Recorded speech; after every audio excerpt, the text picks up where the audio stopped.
ఇచ్చిందని చెప్పాను కదా, పోలవరం ప్రాజెక్ట్ చాలా స్పిల్ డ్యామ్ అన్నీ అయిపోయినాయి. ఎత్తకం రాక్ ఫిల్ డ్యామ్ ఒకటే అది చిన్నగా అది పెద్ద కట్టడం కాదండి. అది అంటే రాతి మట్టి కట్టడం ఆనకట్ట కట్టేస్తారు, ముందు స్పిల్ అయిపోయింది. మిగిలిన ఇది కట్టేసి మన ప్రాజెక్ట్ కట్టేసి అని ఆడావిడి బాజా బయలు కొట్టుకునే అది తప్పకుండా మిగతా రిహాబిలేషన్ సెటిల్మెంట్ కేంద్ర ప్రభుత్వ శాఖ అంత 100% వాళ్ళ దగ్గర తీసుకుని సాధించుకోగలుగుతుంది. అలాంటివి చేయాల్సిన అవసరం ఉంది. అలాగే కోస్టల్ ఇండస్ట్రియల్ కారిడార్ పెట్టాలి, దాని మీద కాన్సన్ట్రేషన్ చేయాలి. మొత్తం 4 hubs ఎంతో మెయిన్ ఇచ్చారు, మిగతా 7 hubsకి ఎక్స్టెండ్ చేయమన్నారు. అలాగే రాయలసీమ ఉత్తరాంధ్రానికి నిధులు ఇవ్వాలి. ఇవన్నీ కూడా అమరావతి ఇవన్నీ కూడా చేసుకుంటే డెఫినెట్గా ఆర్థికంగా రాష్ట్రం డెవలప్ అవుతుంది.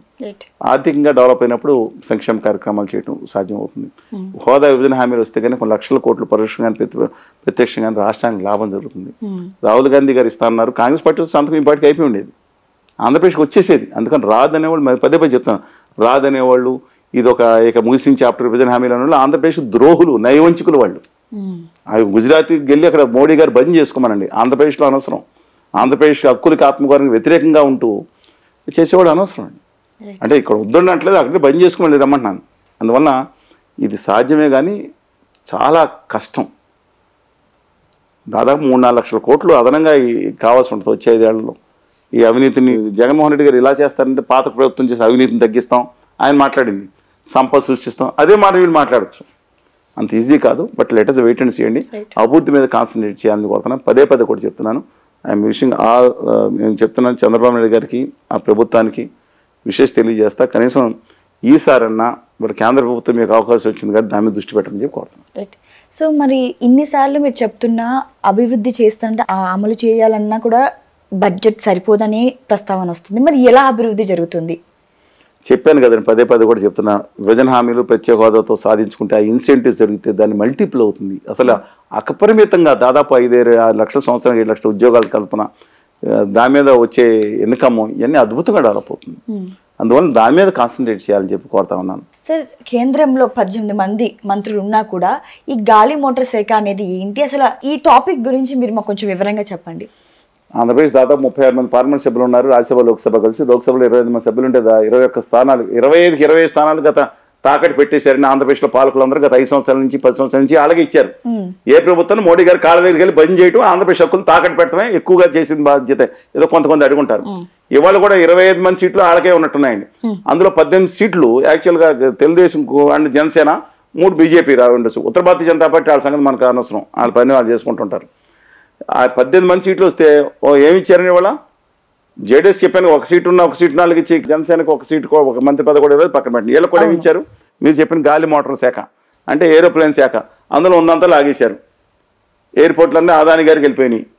చాలా వరకు ఉన్న ఎయిర్ ఇండియా కూడా అమ్మేశారు. ఎయిర్పోర్ట్ విశాఖపట్నం ఏదో అనుకుంటే అది ప్రైవేట్లో జరుగుతుంది. మిగతా వాళ్ళుగా ప్రైవేటీకరణ చేయడానికి రెడీగా పెట్టారు. విజయవాడ కూడా అమ్మకానికి సిద్ధం పెట్టారు. దానికోసం గాలి మోటార్ శాఖ మనకి ఎందుకండి? ఆ అశోక్ గజపతి గారికి ఇచ్చినప్పుడే ఆయనకి ఏమనుకున్నారు. అందువల్ల మనకి ముఖ్యమైన శాఖలు ఇవ్వకుండా చాలా దుర్మార్గంగా కేంద్ర ప్రభుత్వం నికృష్టంగా అని చెప్పలేను కానీ దారుణంగా వహించాలని చెప్పొచ్చండి. ఇవాళ ఆఖరికి ప్రొఫెసర్ డాక్టర్ చంద్రశేఖర్ గారు, ఇప్పుడు రామ్మోహన్ రెడ్డి గారు తక్కువ, ఎంత బహుభాష పెరిగినా దమ్మున్నాడు, మాట్లాడతాడు, పని కార్యశాలతో కూడా యువకుడు 36 సంవత్సరాలు పిన్న వయసు, అత్యంత పిన్న వయసులో ఉన్న ఆయనకి పక్కన పెట్టిన ఆయనకి ఇవ్వలేదు, పక్కన పెట్టారు. ఆవిడ డాక్టర్ చంద్రశేఖర్ గారు, ఆయన విద్యార్థికుడు, డాక్టరు. ఆయన వచ్చి నువ్వు గ్రామీణ అభివృద్ధి అంటే చేయవచ్చు. గ్రామీణ అభివృద్ధిని ఎవరి దగ్గర? శివరాజ్ సింగ్ చౌహాన్ గారు దాదాపు 2 దశాబ్దాలు ముఖ్యమంత్రి చేసిన వ్యక్తి దగ్గర. ఆయన ఏమన్నా డమ్మీ అయితే పని చేసుకోవచ్చు. ఈయన రెండోది జ్యోతిరాజ్ సింధియా గారి దగ్గర ఆ 2 శాఖలు తీసుకొచ్చి సహాయ మంత్రి. ఇది ఇండిపెండెంట్ ఛార్జ్ కూడా కాదు. దేనికి ఏం చేసుకోవాలండి? ఇట్లో ఏం చేసుకోవాలండి? వీళ్ళని ఆ కిషన్ రెడ్డి గారు ఉన్నారు సోదరులు, ఆయనకి మాత్రం బొగ్గు ఇచ్చారు, తన గన్లు ఇచ్చారు. అందువల్ల ఆయన తెలుగు జాతి బిడ్డగా తను ప్రూవ్ చేసుకునే అవకాశం వచ్చింది. ఖచ్చితంగా ఆయన కాదని అన్నాం.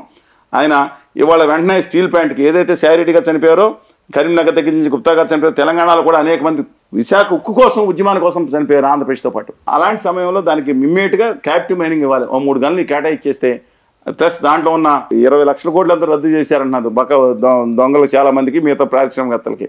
అందులో 15,000 కోట్లు 20,000 కోట్లు అది కూడా రద్దు చేయడం పెద్ద ఇబ్బంది కాదు. క్యాప్టివ్ మైన్ చేసి ఇంకొక 4,000 కోట్లు పెడితే స్పెషాలిటీ సీలు వస్తున్నాయి. ఈ ప్రపంచంలో బెస్ట్ కర్మాగారం కింద అవుతుంది. అది ఒక కర్మాగారం కాదు, ప్రజల రక్తం త్యాగంతో ఏర్పడిన, తెలుగు ప్రజల రక్తం త్యాగంతో కర్మాగారం నిలబెట్టుకునే అవకాశం వచ్చింది. తెలంగాణ భూగర్భంలో ఉన్న సింగరేణి గనుల్ని ఆ గుజరాతీ వ్యాపారులకు ఇంకోళ్ళకి అమ్మేదే నికృష్టమైన కుట్ర కొనసాగుతుంది. తెలంగాణ సమాజం అంతా మొత్తుకుంటుంటే ఇవాళ తిరిగి అదే గన్ను మంత్రి శాఖ మంత్రి అయ్యారు కాబట్టి ఒక్కడు కూడా బయటికి వెళ్లకుండా ఇంకా కొత్త గన్ను చేసుకుని అలాట్మెంట్ చేసి ఇక్కడ ఆల్రెడీ తెలంగాణలో పవర్ ప్రాజెక్టులు పెట్టారు, దానికి కోల్ లింకేజ్ చేసుకోవాల్సిన అద్భుతమైన అవకాశం వచ్చింది, గన్నులు కూడా డెవలప్ చేసుకోవాల్సిన అవసరం వచ్చింది. అందువల్ల వారికి అలాగే బండి సంజయ్ గారు సామాన్య కుటుంబం నుంచి చాలా ఆయన కమిట్మెంట్ ఈజ్ గ్రేట్ అండి, అద్భుతమైన కమిట్మెంట్ ఆయనకి. సరే ఆయన భాషలో ఉండొచ్చు కానండి, ఆ పార్టీకి నిలబడి ప్రాణం పెట్టి పనిచేశాడు బండి. కానీ ఆయనకి ఇవాళ ఆయన లాయల్టీకి లాభం లభించింది. అమిత్ షా గారు చెప్పులు అక్కడ పెట్టి మనం తీసుకొచ్చి పెట్టారు కాబట్టి ఆయన మంత్రివర్గంలో పెట్టుకున్నారు, హోంశాఖలో పెట్టుకున్నారు. సరే నేను తప్పను, అది కూడా ఆయన ఎంపీగా ఉండి చేయడం తప్పు అంటున్నా బహిరంగ. ఆ తండ్రి మీద అభిమానం ఉంటే తండ్రి చెప్పులు ఇంట్లో పెట్టుకోవచ్చు, ప్రతిసారి బయట మోడీ గారిలో ఫోటోలు తీసుకోవాల్సిన పని లేదండి ఇవాళ, అది తప్పు. కానీ ఇవాళ ఆయనకు హోంశాఖ ఇచ్చారు, ఖచ్చితంగా బలోపేతం చేయాల్సిన అవసరం ఉంది. వాళ్ళకి దేశ హోంశాఖ తెలంగాణ కాదు, వీళ్ళు మంత్రులు దేశ మంత్రులు. అలాగే లోకనాథం గారి వరదమ్మ గారి అబ్బాయి మురుగన్ గారు అని తమిళనాడు, ఆయనకి కూడా కేంద్ర మంత్రి పదవి ఇచ్చారు. అలాగే ఇప్పుడు 6 మంత్రులు ఉన్నారు. అదే శ్రీనివాసవరం గారిని ఆంధ్రప్రదేశ్లో పరిశ్రమల శాఖ సహాయ మంత్రి ఇచ్చారు ఎవరి కింద. డెఫినెట్గా పరిశ్రమలు నిలబెట్టుకోవాల్సింది. ప్రత్యేక హోదా మీద, విభజన హామీ మీద ఇవాళ తను కృషి చేసి ఆంధ్రప్రదేశ్ ప్రజల రుణం తీర్చుకోవాలని కోరుతున్నాను. గుజరాతీ ప్రభువుల రుణం కాదండి, గుజరాతీ బదిలీ చేయడానికి అక్కడ చేసుకోవచ్చు. But I'm having let us have a positive opinion all this. ఎవరైతే ఉన్నారో 6 మినిస్టర్స్, ఆనరబుల్ మినిస్టర్స్ మీద మై హంబుల్ రిక్వెస్ట్ ఈజ్, మీకు అవకాశం వచ్చింది, చరిత్రలో గొప్పగా నిలిచిపోతారు, చరిత్ర ద్రోహులుగా నిలిచిపోతారు, చేసుకోండి. పవన్ కళ్యాణ్ గారికి ఎందుకని డిప్యూటీ సీఎం ఇవ్వలేదే? ఇచ్చారండి పవన్ కళ్యాణ్ గారు. డెఫినెట్ గా డిప్యూటీ సీఎం అని దేంట్లో ఉండదండి, దేంట్లో భారతదేశ రాజ్యాంగంలో డిప్యూటీ సీఎం పదవి లేవండి. మనం దాన్ని పిలుచుకుంటాం, ఒక ప్రోటోకాల్ ఒక ఆర్డర్ ఇష్యూ చేస్తారు స్పెషల్ గా. వాళ్ళ దాంట్లో అధికారంగా ఫస్ట్ అమాంగ్ చీఫ్ మినిస్టర్స్ ఎవరంటే చీఫ్ మినిస్టర్, తర్వాత డిప్యూటీ ఆయనకి ఎయిర్పోర్ట్ లో స్క్రీనింగ్ తప్ప మిగతా స్పెషల్ పవర్స్ ఏమి లేవండి. అందువల్ల ఆయనకి ఇస్తారు, డెఫినెట్ గా ఇవ్వబోతున్నారు. ఆయన ఓపీ విల్ సక్సీడ్. కానీ సినిమాలు ఒకటే ప్రాబ్లం ఏంటంటే రామారావు గారు 2 సినిమాలు చేసినా ఈయన 6-7 సినిమాలు ఉన్నాయి, దాని మీద ఏం చేస్తారని నేను చూడాలి. బట్ ఆయన కొంచెం తగ్గించుకుని దీనికి జస్టిస్ చేస్తారు, ఎందుకంటే ప్రజలు ముఖ్యం. ఆయన అంటే ఆల్రెడీ కమిట్మెంట్ అయిన సినిమాలు సగం నాయుడు పూర్తి చేయాల్సిన అవసరం ఉంది నేను బేసికల్గా. కానీ మిగతా సినిమాలన్నా రద్దు చేసుకుని ఆయన దీని మీద ఫుల్ కాన్సన్ట్రేషన్ పెట్టాలని కోరుకుంటున్నాను. పాజిటివ్ ఆంధ్రప్రదేశ్కి జరుగుతున్న అన్యాయాల మీద పోరాడాల్సిన అవసరం, పోరాడి పెట్టగలిగింది. పాచిపోయిన లడ్డులు కాదు, భయంకర నమ్మక ద్రోహం ఏమని చేసింది ఉత్తర భారతీయ జనతా పార్టీ ఆంధ్రప్రదేశ్కి. అందువల్ల ఆయన ఉప ముఖ్యమంత్రిగా ఉన్నా ఎట్లా ఉన్నా రాయలసీమ ఉత్తరాంధ్రకి ఈ 7 సంవత్సరాలు ఇంకా నమ్మక ద్రోహం చేసిన ఉత్తర భారతీయ జనతా పార్టీకి మీద పోరాడి సాధించుకుంటే డెఫినెట్ గా చరిత్రలో నిలిచిపోతారని కోరుకుంటున్నాను. చివరి ప్రశ్న సార్, సో మళ్ళీ ఈసారి ప్రధానమంత్రి మోడీ గారే అయ్యారు, సో దాని గురించి మీరు ఏం మాట్లాడతారు? 63 సీట్లు కోల్పోయారు. నేను నా జీవితంతో ఆనందపడే సందర్భాలు తక్కువ ఉంటాయండి. ఒకసారి ఆనందపడింది ఏంటంటే, ఫస్ట్ ఉదయం చూడగానే 4వ తారీఖున ఆదాని గారి మనిషి వారణాసిలో ఓడిపోయేటట్టు 3 దాంట్లో వెనకబడ్డారంట.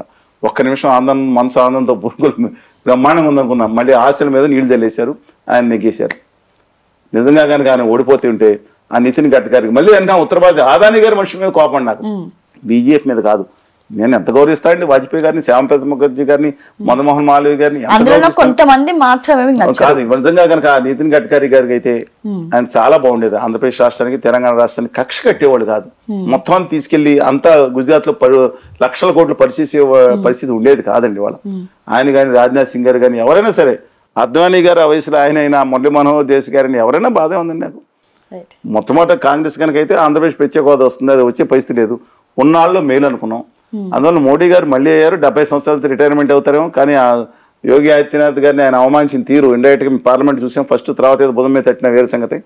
But let us wait and see అండి ఎందుకు ఉత్తరప్రదేశ్లో జరిగిందో. మన దురదృష్టం ఏంటంటే ఇవాళ ఆంధ్రప్రదేశ్లో దాదాపు వాళ్ళకి 25% సీట్లు ఇచ్చాం. 0.5% వాళ్ళకున్న ఓటు విభజిత ఆంధ్రప్రదేశ్లో. ఉమ్మడి ఆంధ్రప్రదేశ్ వాళ్ళు బ్లాక్మెయిల్ చేశారా, బెదిరించారు, తెచ్చుకుని 25% సీట్లు తెచ్చుకున్నారు.